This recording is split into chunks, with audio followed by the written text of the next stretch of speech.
إذا في الحالة هذه المنحنى الأزرق هو الخاصية تيار جهد الخاص بخلية شمسية واحدة فقط. المنحنى الأحمر هو الخاصية تيار جهد الخاص ب9 خلايا اللي راهي بعد راح تكون هي اللي تشتغل في الاشتغال العادي. والمنحنى الأسود هو الخاصية تيار جهد ل10 خلايا تشتغل في الاشتغال العادي. إذا هذه خلية واحدة 9 خلايا و10 خلايا. إذا تعرضت الخلية العاشرة للتضليل الجزئي بحيث تعطيني نصف التيار اللي تعطيه باقي الخلايا، الخاصية تيار جهد الخاصة بها راح تكون بهذا الشكل. هذا التيار الذي تنتجه وهذا جهد الدارة المفتوحة الخاص بها. ال9 خلايا الآخرين يعني طبعا كيعودوا وحدوا من هنا مشي مربوطين معاها، راح تكون الخاصية تيار جهد الخاصة بهم بهذا الشكل. هذا التيار الجيد العادي نتاعهم، وهذه الجهود تاع 9 خلايا مربوطين على تسلسل. إذا ما الذي يحدث عندما تكون هذه الخلية مربوطة على تسلسل معهم؟ الحالة هذه يحدث أنه الخلية الرديئة راح تفرض تيارها الرديء. إذا هذوك الخلايا كل التيار اللي يسري عبرهم هو التيار الرديء للخلية المظللة، والجهد هو يبقى الجهد تاع 9 خلايا. لكن الاستطاعة هذه اللي راح تولدها هذو الخلايا اللي مع بعض هذو ماهيش راح تروح وتغذي لي الدارة الخارجية، وإنما راح تضيع على مستوى الخلية الرديئة كما قلنا سابقا. إذا باش نحدد قيمة الاستطاعة الضائعة على مستوى الخلية الرديئة وش ندير؟ نحكم الخاصية تيار جهد هذه اللي راهي كانت في الاستقطاب المباشر، بما أنه هنا راح تكون عندي الخلية الرديئة راح تستقطب عكسيا وراح تمرر فقط التيار الرديء تاعها. إذا نقلب الخاصية تاع 9 خلايا من الاستقطاب المباشر نقلبها في المجال تاع الاستقطاب العكسي ونقاطعها مع التيار الرديء للخلية المظللة. إذا هذه النقطة كأنه هذا هو اللي أصبح الحمل تاعي، ها هو بليس النقطة هذه اللي تمثل لي نقطة الاشتغال تاع الحمل هذا الرديء. وقيمة الاستطاعة الضائعة على مستواها هي هذه، هي المساحة هذه، التيار الرديء الذي تنتجه جداء الجهود التي تستقبلها كاستقطاب عكسي. إذا هذه في حالة ما عنديش صمام الالتفاف. لكن إذا زدت صمام الالتفاف نشوف ما الذي يحدث في حالة إضافة صمام الالتفاف. هاني باش راح صمام الالتفاف وش راح يدير؟ إذا كانت هذه في الاستقطاب المباشر عادي هي تعقب التيار، أما إذا كانت في الاستقطاب هي العكسي الصمام الالتفاف هو الذي سوف يقوم بتمرير التيار. إذا هاي الخاصية نتاعي تيار جهد في حالة وجود صمام تاع الالتفاف.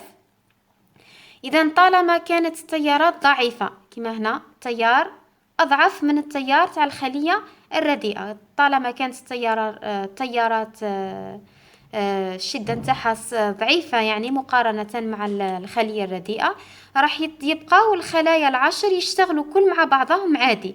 إذا الخاصية هنا هي الخاصية تاع 10 خلايا مربوطين على تسلسل. ولكن وين النقطة التي يصل فيها التيار لقيمة التيار الرديء للخلية المظللة، لهنا خلاص كشغل الخلية هذه العاشرة كأنها عادت غير موجودة الخلية الرديئة، ويبقى التيار يزداد عادي يعني يلحق قيمة التيار الجيد للخلايا الجيدة.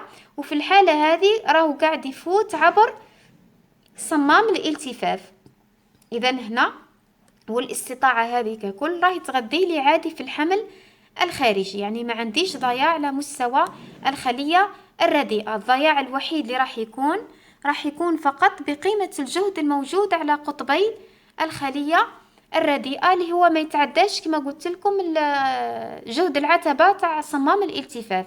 إذا هنا قيمة الاستطاعة الضائعة على مستوى الخلية الرديئة راح تكون هذه فقط الجهد تاع 0.6 تقريبا فولت اللي هو بين طرفي كل من الخلية الرديئة والصمام الالتفاف جداء التيار الذي تقوم بتمريره. إذا عندي جزء فقط من الاستطاعة يضيع على مستواها، وجزء أيضا من الاستطاعة يضيع على مستوى صمام الالتفاف، لأنه عبارة عن جونكسيون بي ان، يعني هي ما تولدليش ما فيهاش تيار ضوئي حتى هي يضيع فيها جزء من الاستطاعة، في حين أنه الباقي تاع الاستطاعة هذه كل هذه راح تروح وتغذي لي الحمل.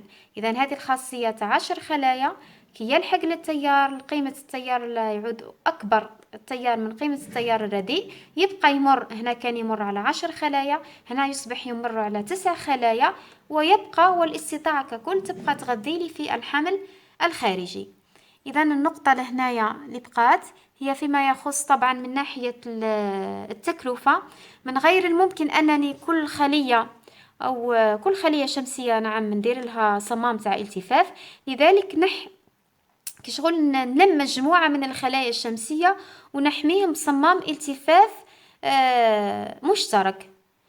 إذا هنايا مجموعة من الخلايا ندير لها صمام التفاف مشترك، وهكذا بحيث أنه الجهود مثلا إذا تعرضت للتضليل هنا، حتى إذا استقبلت جهود كاستقطاب عكسي، يعني هذيك القيمة تاعو ما تكونش كبيرة ياسر، يعني ما تكونش قيمة الاستطاعة الضائعة فيه ما هيش راح تأثر على عمل الوحدة ككل. مثلا كي ظلل هذه الخلية تظلل، وش راح يصرى لها؟ راح تستهلك الاستطاعة التي تولدها باقي الخلايا اللي راهي مربوطة مع على تسلسل وفقط، في حين أنه باقي الوحدات عادي التيار اللي ينتجوه والاستطاعة اللي ينتجوها بفضل الصمام تاع الالتفاف راح تخرج وتغذي لي الدارة الخارجية.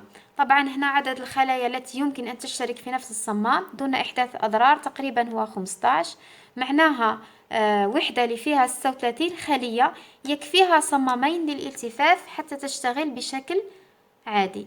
إذا هذا فيما يخص درس تاع اليوم، وإلى الملتقى في الحصة المقبلة بإذن الله، والسلام عليكم ورحمة الله تعالى وبركاته.